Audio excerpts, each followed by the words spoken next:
Subscribe करें हमारे YouTube channel साधना gold को और पाएं वीडियोस सबसे पहले। बेल आइकन दबाना ना भूलें।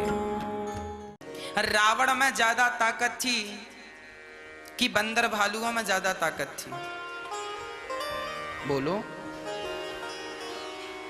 आप बताओ, हम आपसे पूछ रहे हैं, किसमें ज्यादा ताकत थी?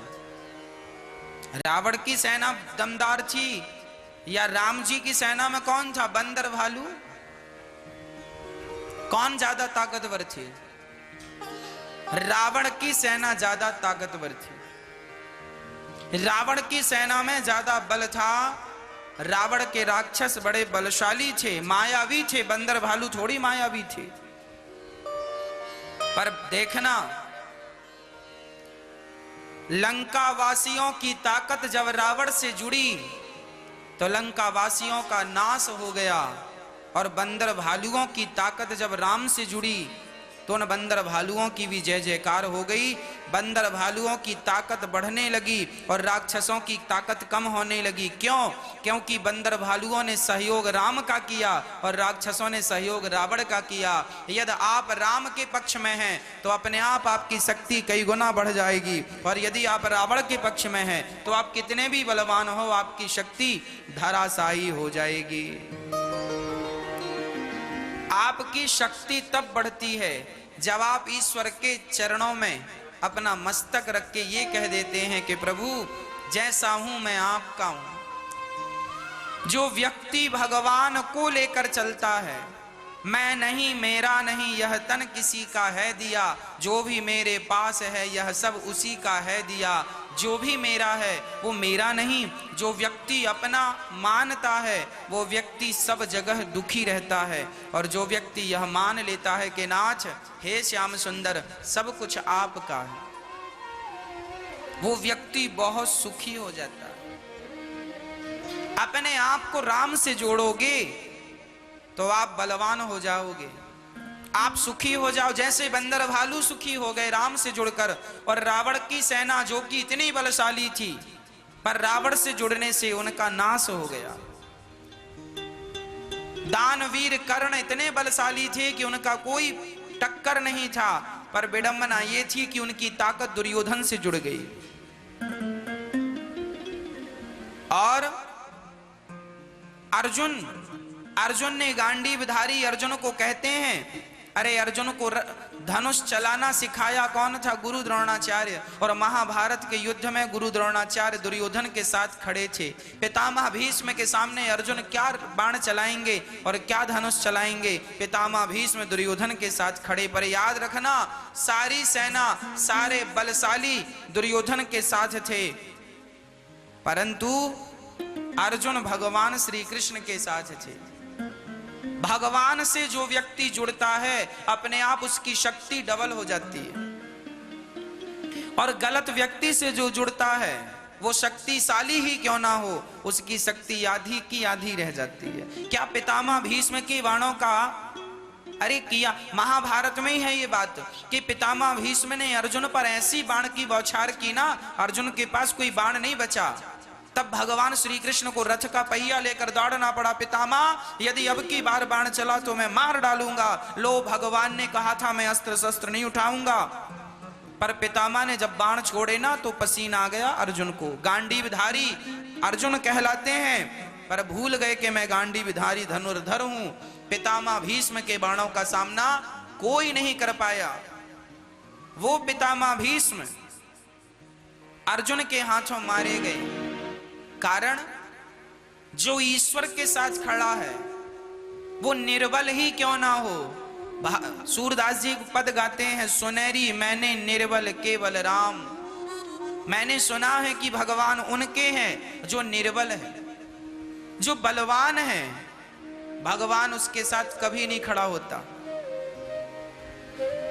आप यदि अहंकार करोगे कि मैं तो सब जानता हूं, मेरे पास तो सब है, भगवान बोले अच्छा तू अपनी अकड़ में जी रहा है, जी मैं तेरे साथ नहीं खड़ा होता।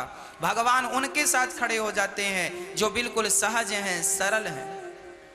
ईश्वर उनका साथ देते हैं। इसलिए ईश्वर साथ तब देंगे जब आप सहज हो जाएंगे, सरल हो जाएंगे, अहंकार से शून्य हो जाएंगे। निर्मल मन जन सो मोहि पावा, मोहि कपट छल छिद्र न भावा। अहंकार त्याग दीजिए। भगवत शरणागति, जैसे इंद्र ने पानी बरसाया, सारे ब्रजवासी दौड़कर श्री कृष्ण की शरण में चले गए। हे श्याम सुंदर, आप रक्षा करो, नहीं तो हम मारे जाएंगे। जब ब्रजवासी सरलता और सहजता से कृष्ण की शरण में आए तो भगवान बोले, चिंता ना करो, जिस गोवर्धन की हमने पूजा की है वही हमारी रक्षा करेंगे। और दौड़ पड़े भगवान। खेल खेल में जैसे छोटा सा बालक तिनका उठा लेता है, उसी प्रकार भगवान ने तिनके की तरह धारण कर लिया अपनी बाएं हाथ की कनिष्ठिका पर गोवर्धन को।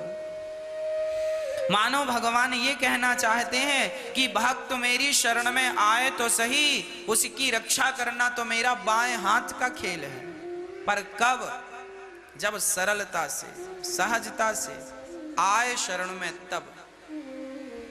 हमारी विडंबना ये है कि हम ऊपर से ये कहते हैं कि हमें भगवान पर विश्वास है, पर रियल आपका दिल भगवान पर विश्वास नहीं करता। एक छोटी सी बात मुझे बताओ और आप ही इसका उत्तर दो। जब एक मां अपने बच्चे का हाथ पकड़ती है और उसे नदी के पास ले जाती है, बेटे से कहती है, छोटा सा बच्चा है गोद में, 1 साल का है, 1.5 साल का है, 2 साल का है। माँ कहती है नहाओगे नदी में? वो डरता है, माँ मुझे पानी में मत करो, पानी में मत उतारो। माँ हाथ पकड़ी है और उसे पानी में उतारती है तो वो डरता है, माँ की तरफ लिपटता है, माँ से रोता है, उसे पानी से डर लगता है। देखो, वो बच्चा पानी से डर रहा है। क्यों डर रहा है? क्योंकि उसे अपनी माँ पर भरोसा नहीं। अरे उसे कम से कम इतना तो विश्वास रखना चाहिए कि मेरी माँ ने मेरे दोनों हाथ पकड़ रखे हैं, वो मुझे इस पानी में डूबने। वैसे तो बच्चा कहता है मेरी माँ, पर जब माँ पानी में छोड़ती है बच्चे को हाथ पकड़ के तो डरता है। इसका मतलब वो ऊपर से कहता है मेरी माँ, पर भीतर से विश्वास बिल्कुल नहीं है। उसी तरह हमारी और आपकी हालत है। हम ऊपर से कहते हैं ये मेरे भगवान है, ये मेरे भगवान है, पर जब थोड़ा सा संकट आता है तो हमारा हृदय विचलित हो जाता है।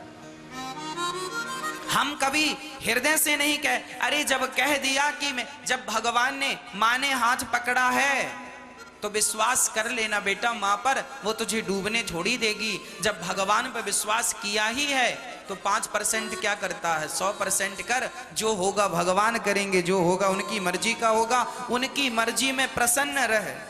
तेरी और मेरी मर्जी से होता क्या है? आज का व्यक्ति सिर्फ इसलिए दुखी है क्योंकि वो अपनी मर्जी चलाता है, सिर्फ अपनी मर्जी चलाता है।